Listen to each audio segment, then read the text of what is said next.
Welcome to വേൾഡിലേക്ക്.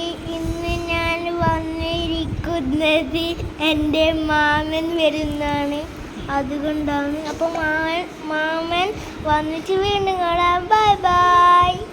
അപ്പം മാമന് വന്നു, അതാണ് ഇവിടെ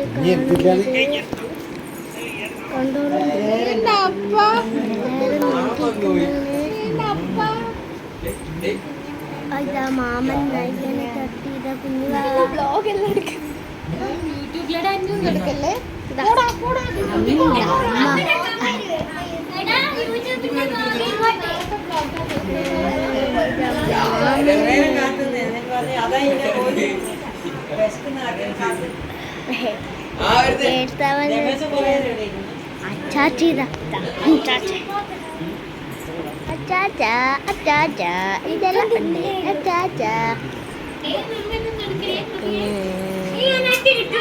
ഇതെല്ലാം